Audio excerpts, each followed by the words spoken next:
이웃집에 다녀온 어느 부인이 굉장히 화가 났어요. 왜냐하면 이웃집에서 들은 이야기가 뭐냐면 생일 선물로 아주 고급 화장품을 선물로 받았다고 자랑하는 모습을 봤거든요. 그래서 집에 오자마자 남편한테 화를 벌컥 내면서 하는 말이, 당신 뭐 하는 거예요? 아니, 이웃집 장구 엄마는 세상에 생일 선물로 이렇게 좋은 화장품을 받았는데 당신 지난달 내 생일날에 닭 한 마리로 때웠잖아. 그러니까 이게 맥락하니까 정신을 못 차리는 거예요, 순간에. 그래서 마음속으로 이 어려운 순간을 어떻게 모면할 수 있을까라고 딱 생각을 하면서 나온 말이, 에이, 그 짱구 엄마는 참으로 불쌍한 여자야. 당신처럼 예뻐봐. 그 비싼 화장품이 뭐한데 필요해. 당신 정말 예뻐. 이러니까 이 여자가 대번에 그냥 한박 웃음이 되면서 싹 풀어졌어요. 여러분, 이 가정생활 하는데 말 한마디가 그렇게 중요한 거예요. 말 한마디에 불행과 천당과 지옥이 왔다 갔다 하는 거예요. 근데 우리는 그 말 한마디를 정말 제대로 하지 못하는 훈련이 안 돼 있어요. 그러다 보니까 아내에게 상처 주는 말을 하게 되고 남편을 자존심을 건드는 얘기를 하다 보니까 가정에 문제가 생기게 된다는 얘기죠. 현대인에게 가장 큰 위기가 가정의 위기입니다. 작년도 통계청에 의하면 10만 7,300건이 이혼을 했어요. 그 중에서 26%가 경제 문제로 가장 높았고, 그리고 24%가 외도 문제였어요. 그리고 성격 차이가 약 22%였고, 기타가 약 12% 차지했는데, 정말 이 가정의 문제가 심각합니다. 이게 돈이 많아질수록 행복해져야 되는데 오히려 돈 때문에 혼족이라는 말이 생겼어요. 그게 뭐냐면은 홀로 사는 가정이 너무 많다는 거예요. 결혼을 하지 않고 내가 경제적으로 능력이 되니까 여자도 결혼을 안 하고 남자도 결혼을 안 하고 혼자 살아가는 거예요. 지금 우리나라 통계에 의하면 4가정 중에 하나가 혼자 사는 가정이에요. 그러면 미래는 어떻게 되겠습니까? 하나님이 혼자 살게 하지 않았어요. 가정을 만들어서 행복하게 살아라, 이렇게 만들었어요. 그래서 한 남자와 한 여자가 만나서 가정을 이루고 자녀를 낳으면서 대대자자손손 뿌리를 내려가면서 살아가라, 이렇게 말했어요.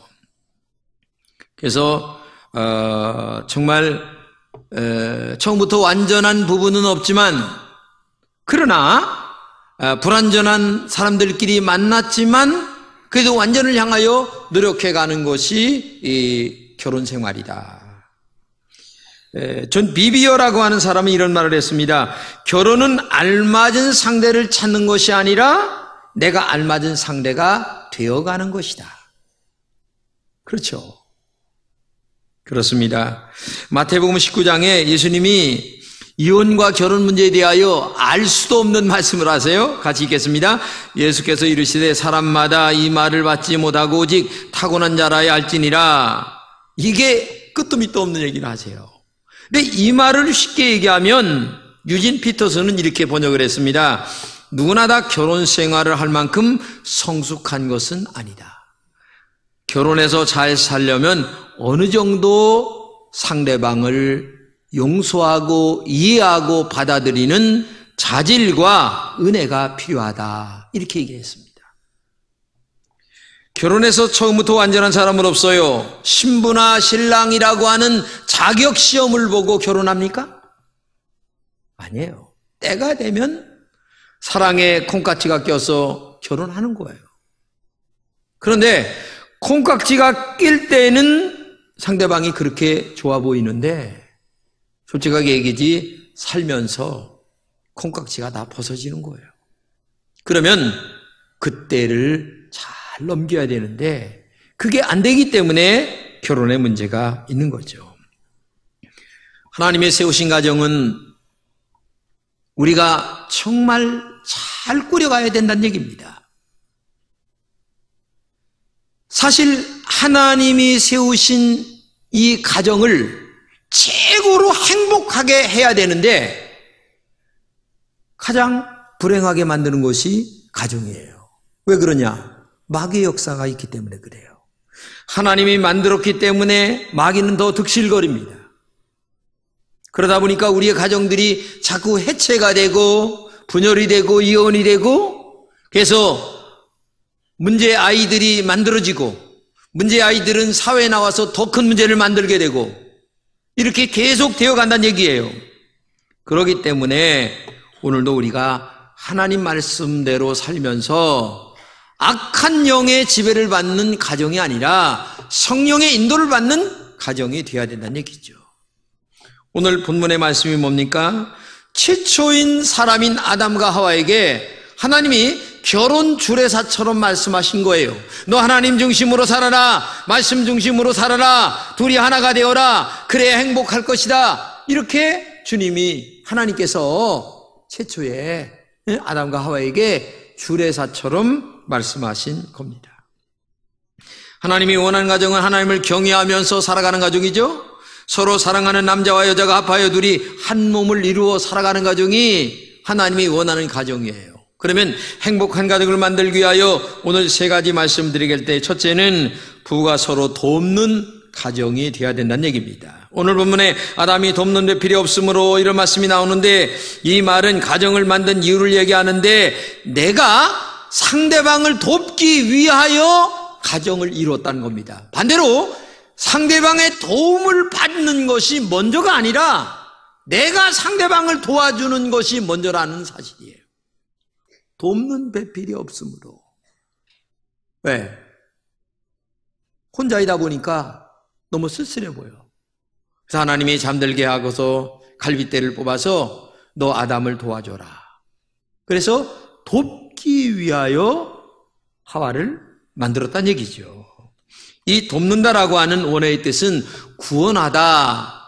마치 우리가 죄에서 구원받는 단어가 이 단어입니다. 그러니까 어려움과 죄에서 구원받는 그런 것을 얘기하는 거죠. 그렇기 때문에 부부의 정말 행복을 위해서는 내가 먼저 아내를 도울 것이 무엇인가, 내가 먼저 남편을 도울 것이 무엇인가를 찾아서 하려고 하는 그 마음이 있어야 된다는 얘기죠. 이 배필이라고 하는 말을 쉬운 말로 번역하면 마주 보면서 돕는 배우자, 이런 뜻이거든요. 또 다른 말로 하면 마주 보면서 구원하는 배우자다, 이런 뜻이에요. 그런데 문제가 있어요. 그것은 뭐냐? 내가 먼저 돕는 배필이 되려고 애를 써야 되는데 사람들은 네가 먼저 나를 도와라, 그러면 내가 도와주겠다, 이렇게 얘기한다는 얘기죠. 이게 문제예요. 하나님이 먼저 이 땅에 찾아오셨어요. 그래서 죄 많은 여러분과 저를 구원하신 겁니다. 그 하나님의 사랑이라고 하는 말 속에는 희생이라고 하는 말이 먼저 들어가는 거예요. 십자가에 죽기까지 희생하신 그 하나님의 사랑을 내가 먼저 실천한 것처럼 너희들이 행복하길 원하느냐? 그러면 네가 아내를 위하여 먼저 희생해라, 도와라. 네가 남편을 위하여 먼저 도와야지 하는 마음으로 살아갈 때에 그게 행복의 비결이 되는 것이지, 네가 먼저 도와야만 내가 할 수 있어, 이러면 영원히 그 가정은 행복해질 수가 없다는 얘기죠. 우리가 어려서 너무나 먹고 힘든 시절이 있었어요. 제 나이 또래 50대 60대 된 사람들은 거의 같아요. 얼마나 어려웠는지 보릿고기가 있었잖아요, 우리 어려서. 그런데 그렇게 어려운 시절에 어떤 예쁜 젊은 처녀가 있었어요. 근데 부잣집 아들이 이 아가씨에게 반했어요. 근데 결혼하려고 하니까 못하게 하는 거야.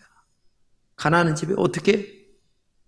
근데 뭐 뿅 갔는데 어떡합니까?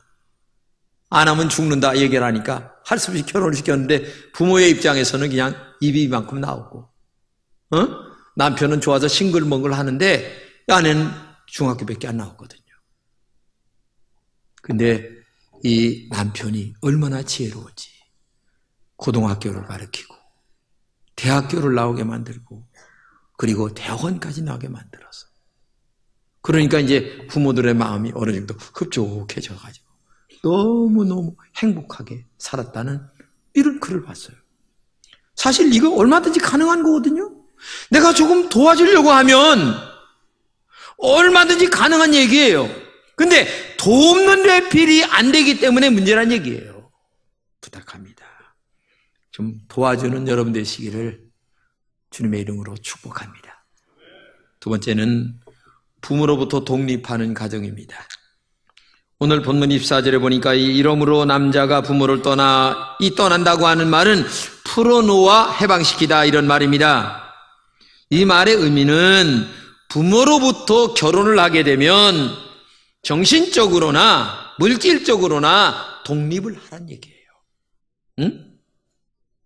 그런데 놀랍게도 이 부모가 가정을 이룬 자녀들에게 너무 지나친 간섭을 하는 거야. 지나친 간섭을. 그리고 이 자녀도 너무 지나치게 부모를 의존한다는 얘기예요.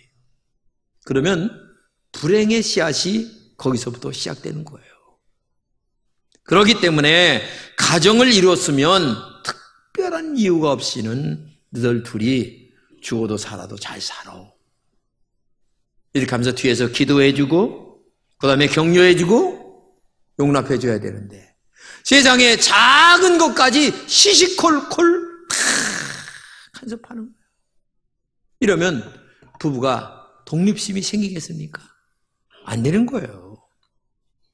어느 가정의 이야기입니다. 자녀의 결혼을 앞둔 어떤 어머니가, 그러니까 이게 벌써 자녀가 결혼을 앞둔 어떤 어머니가 황혼 이혼을 생각했다는 거예요. 시어머니의 간섭이 힘들었고 남편의 이해 못할 말들이 너무 힘든 거야. 뭐냐, 심지어 남편이 이렇게 하는 거예요. 무슨 일 있으면은 어머니는 바꿀 수 없지만 마누라는 바꿀 수 있다. 이게 이해가 가겠어요? 이게 상처가 돼가지고 정말 자기 아들이 지금 결혼을 앞두고 있는데도 야, 못 살아. 이게 결혼해서 지금까지 못 살아. 이 생각으로 오다가 마지막 끝내야 되겠다. 이런 생각까지 하게 됐다는 얘기죠. 여러분 생각해 보세요. 시어머니가 그렇게 간섭합니다. 남편도 또 그런 생각을 갖고 있습니다. 이거 가정이 되겠습니까? 안 되는 거예요. 오늘 나는 경제적으로나 정서적으로 얼마나 독립했나 생각해 보시기 바랍니다. 부모가 우리 가정에 시시콜콜 간섭하지 않습니까? 그리고 부모의 도움을 은근히 기대하면서 작은 것까지 부부 사이에 일어난 것까지 어머니한테 가서 다 꽈박으면서 우리 마누라가 이렇다, 우리 신랑이 이렇다, 이렇게 살면 되겠냐 그 말이에요. 말이 안 된다는 얘기죠. 부모도 간섭해도 안 되고 자녀도 간섭을 너무나 원해도 안 돼. 마마보이요. 말이 되겠습니까? 신혼여행 가면 침대가 6이다 이런 말이 있어요. 뭐냐면은 시부모 댁 내외 침대, 저 친정 댁 시부모 내외 침대, 이래가지고 부부 침대 해가지고 6개가 침대가 있다 이런 말이 있어요. 그만큼 간섭한다는 의미를 얘기하는 거예요. 생각해 보세요. 부모를 떠나는 것이 건강하고 행복한 가정을 이루는 첫걸음이에요. 한 몸을 이루기 위하여 떠나야 합니다. 둘만의 행복을 위하여 떠나야 된다는 얘기예요. 버리라는 얘기가 아니라 심리적으로 경제적으로 독립하라는 얘기예요. 그래야 행복해질 수가 있다. 이걸 기억하고 이 심리적으로 경제적으로 독립하는 여러분 되시기를 바랍니다. 마지막으로 둘이 하나가 되는 가정입니다. 본문 24절에 보게 되면 그의 아내와 합하여 둘이 한 몸을 이룰지로다 말씀합니다. 이 한 몸이라고 하는 말이 중요한 거죠. 한 몸이라고 하는 말은 부부가 마음과 뜻이 하나가 되어 살아가라, 그런 뜻이에요. 우리 주변에 보게 되면 결혼해서 가정을 이루었지만 한 몸이 안 되는 가정들이 너무나 많아요. 한 몸 되지 못하는 이유가 있는데 그 중에 뭐냐면은 남자라는 존재의 의미를 모르는 여자, 그리고 여자라는 존재의 의미를 모르는 아내, 이렇기 때문에 문제가 되는 거예요. 예를 들어서 먼저 남자를 얘기한다면 남자는 힘을 중심으로 하고 이 자존심을 굉장히 중요시 여깁니다. 그래서 항상 내가 최고라고 하는 환상에 잡혀 살아간 사람들이 남자예요. 이러한 사실을 알지 못하는 이 아내가 남자의 자존심을 자꾸 건드려. 그게 뭐냐면은 잔소리야. 남자에게 뭐 이것 타라 저것 타라 별것도 아닌 걸 가지고 자꾸 자존심을 건드리는 이 말을 한다면 이 남자는 화딱지가 나는 거죠. 이런 것들을 알아야 되는 거예요. 남자의 특성이 뭔가를 알고 내 남편의 성격이 뭔가를 빨리 파악을 해야 되는 거야. 그래야 보조를 맞추면서 행복하게 살아갈 수가 있는 건데 이 남자의 특성을 몰라. 응? 그러다 보니까 집에 들어오기 싫어하고 술에 빠지기도 하고 심지어는 다른 여자에게 빠지기도 하고 그래서 나중에 이혼하기도 하고 아니면은 심지어는 노숙자가 되기도 하는 그런 경우가 있다는 얘기예요. 이 특성을 알아야 돼. 내 남자라는 것만이 아니라 내 남편의 성격과 습관과 그 다음에 저 사람이 지금까지 자라온 가정환경 이런 것들을 빨리 파악을 해서 그 이해를 하려고 하는 마음속에서 하나하나 이게 접어가야 되는 건데 이걸 모르고 내 입장에서만 자꾸 얘기를 하는 거야. 여자는 어떻습니까? 응? 여자는 관계중심적이에요. 그리고 정서적인 것이 먼저입니다. 힘보다. 그래서 안정감을 중요시하고 그 마음의 감성적인 것들이 여자들에게 있죠. 이런 여자의 특성을 이해하면서 남편이 아내를 잘 감성을 터치해주는 그 요령과 지혜 그리고 그런 그 넓은 아량이 필요한 거예요. 아내의 결혼 날짜도 기억도 못하는 남자, 아내의 생일도 기억도 못합니다.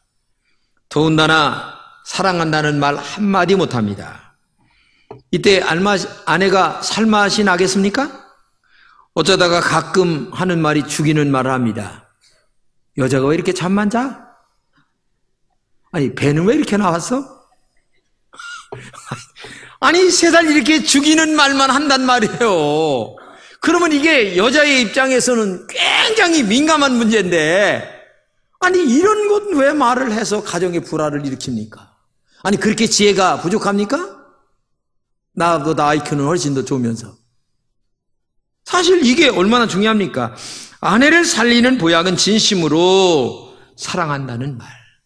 내가 당신 만난 것은 내 일생일대의 최고의 축복이야. 야 정말 고마워. 나 같은 부족한 사람과 살아줘서 너무 고마워. 이 말 한마디면 죽을 똥살똥 모르고 충성할 건데. 생각해 보세요. 그래. 이게 가정이 살려고 하는 거예요. 죽이려고 하는 거예요. 이게 지금. 응? 세상에. 아이고, 참. 그래서, 한 몸이 되기 위해서 특성을 알아야 되겠죠. 응? 옛날에 바보 온달 이야기 알잖아요. 바보 온달이요. 근데 평강공주가 얼마나 지혜로운지 이 바보를 대장군으로 만들었잖아요. 그게 뭐냐? 칭찬이야. 칭찬이야. 응? 당신 할 수 있어. 당신은 대단한 사람이야. 훌륭한 사람이야. 진짜 대장군이 되잖아요. 근데, 좋은 말, 그렇게 칭찬할 말들도 많은데, 해필이면 골라서 자존심 상하는 말만 하는 거야. 그게 얼마나 지혜가 없는 얘기입니까? 그러면 안 된다는 얘기죠. 그러므로 여러분들 부탁합니다. 행복한 가정을 이루기 위해서 서로의 이런 것들을 수용하면서 정말 행복하게 살아가시기를 축복합니다. 그럼 이렇게 행복한 결과를 오늘가 뭐냐? 오늘 본문 25절 보니까 아담과 그의 아내 두 사람이 벌거벗었으나 부끄러워하지 아니했다. 이 벌거벗는다는 말은 옷을 벗는다는 말이 중요한 게 아니고 소통이 됐다는 얘기입니다. 하나가 됐다는 얘기예요. 그러니까 이렇게 막힌 것이 없다는 거야. 야, 마음에 있는 이야기 다 합니다. 그리고 그 얘기 다 받아줍니다. 그리고 소통이 되는 거예요, 소통이. 근데 지금 꽉 막힌 부부들이 있어요. 소통이 안 되는 거야. 벗질 않아. 그래서 네가 그렇게? 그럼 나도 그래야지 하면서 마음속에 탁 문을 닫고서 그냥 할 말만 딱 하고 진짜 깊은 얘기를 안 하는 거야. 그러면 불행해지는 거죠. 마음 문을 열어야 되지 않겠어요? 그리고 속에 깊은 얘기까지, 아픈 얘기까지 해야 되는 거예요. 서로의 부족과 잘못을 받아주면 다 벗는 겁니다. 그러나 책망하면 절대로 벗질 않아요. 오히려 더 감추게 되죠. 그리고 가면을 쓰고 나타납니다. 그래서 진심의 말을 안 합니다. 딴 말만 얘기하게 되죠. 그는 불행하게 되는 거예요. 미국의 유명한 라이프 잡지의 기자가 런던을 갔는데 지하철 카페에서 아침을 먹게 됐습니다. 근데 바로 옆자리에 나이가 많은 부부가 앉아서 커피 하나를 시키고 비스켓을 시켰어요. 근데 남자분이 비스켓 반을 딱 먹더니만 아내에게 비스켓을 주면서 자기 입안에서 이 틀니를 끄집어내는 거예요. 그러더니만 이걸 컵에 있는 물로 씻어서 아내의 입에 넣어주는 거예요. 그러니까 이 틀니를 또 아내가 받아 끼더니 아내가 비스켓을 먹고 또 커피 한 잔을 또 먹는 거예요. 근데 옆에 있는 이 라이프 기자가 이걸 보면서 야, 이런 일이 있나? 근데 얼굴이 너무 행복해 보이는 거야. 그래서 빨리 그 행복해 보이는 두 분의 얼굴을 다 찍어서 기사를 냈는데 그 기사가 뭐냐면 하나가 된 부부의 참 사랑의 모습이다 라고 하는 기사를 라이프지에 냈는 것을 볼 수가 있었어요. 오늘 나는 아내와 남편 앞에 부끄러움이 없이 모든 것을 다 열고 살아가고 있나 생각해 보시기 바랍니다. 혹시 감추고 있는 것은 없는가? 모든 것을 받아주며 모든 것을 이해하며 모든 것을 용납하는 그런 부부가 되어야 된다는 얘기죠. 부끄럽지 않는 가정, 정말 그런 가정이 되어야 된다는 거죠. 오늘날 너무나 많은 가정이 깨지고 있습니다. 별것도 아닌 것 가지고 깨집니다. 이해가 안 된다고 얘기합니다. 가정이 무너지면 사회가 무너지고 사회가 무너지면 국가가 무너지는데 이것이 바로 로마 제국이 무너진 원인이에요. 음란과 방탕으로 인하여 그 가정이 무너지다 보니까 국가가 무너지는 거예요. 행복한 가정을 만들기 위하여 아내의 입장에서 한번 깊게 생각해 보십시오. 그리고 남편의 입장에서 한번 아내는 생각해 보십시오. 결론적 한마디는 뭐냐? 부부는 틀린 것이 아니라 다르다는 사실 하나만 기억하십시오. 이거는 잘못된 것이 아니라 다르다는 것, 이것만 아십시오. 그거 하나만 기억한다면 얼마든지 용납하고 이해해서 여러분의 가정을 행복하게 만들어 갈 줄로 믿습니다.